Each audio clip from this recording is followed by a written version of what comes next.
బులెటిన్లో మరో breaking news చూస్తున్నాం.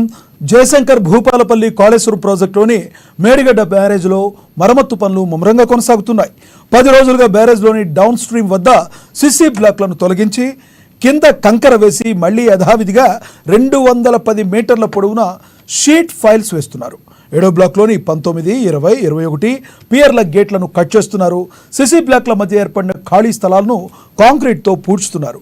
కుంగిన 19, 21 పియర్ల మధ్య భాగంలో రంధ్రాలు చేసి నీటి ఓటలు నది గర్భం ఏ విధంగా ఉందో పరీక్షలు నిర్వహిస్తున్నారు. సుమారుగా 1.5 మీటర్ల లోతులో నీరు ఉన్నట్టు ఇంజనీరింగ్ అధికారులు గుర్తించినట్లు సమాచారం. బ్యారేజ్ 8వ బ్లాక్ డౌన్ స్ట్రీమ్లో ఓట ఏర్పడి భారీగా నీరు ఉబికి వస్తుండటంతో 40 PHC మోటార్లతో నీటిని బయటకు పంపిస్తున్నారు. కుంగిన పియర్ల మధ్య ఖాళీలను పూడ్చడానికి కెమికల్ను కుంగిన పియర్ల కింది భాగంలోకి పంపించి ఖాళీ స్థలాలను పూడుస్తున్నారు. బొరియా ఏర్పడ్డ ప్రదేశాల్లో డ్రిల్లింగ్ హోల్స్ చేసి ఇసుక, సిమెంట్, కాంక్రీట్ మిశ్రమాన్ని రంధ్రాల్లోకి పంపించనున్నారు.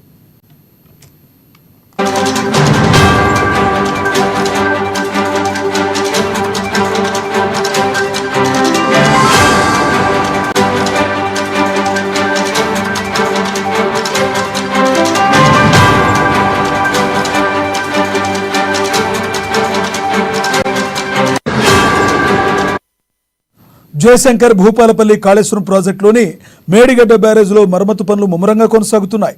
10 రోజులుగా బ్యారేజ్లోని డౌన్ స్ట్రీమ్ వద్ద సిసి బ్లాక్లను తొలగించి కింద కంకర వేసి మళ్లీ యథావిధిగా 210 మీటర్ల పొడవున షీట్ ఫైల్స్ వేస్తున్నారు. 7వ బ్లాక్లోని 19, 20, 21 పియర్ల గేట్లను కట్ చేస్తున్నారు. సిసి బ్లాక్ల మధ్య ఏర్పడిన ఖాళీ స్థలాలను కాంక్రీట్తో పూడ్చుతున్నారు. కుంగిన 19, 21 పియర్ల మధ్య భాగంలో రంధ్రాలు చేసి నీటి ఓటలు నది గర్భం ఏ విధంగా ఉందో పరీక్షలు నిర్వహిస్తున్నారు.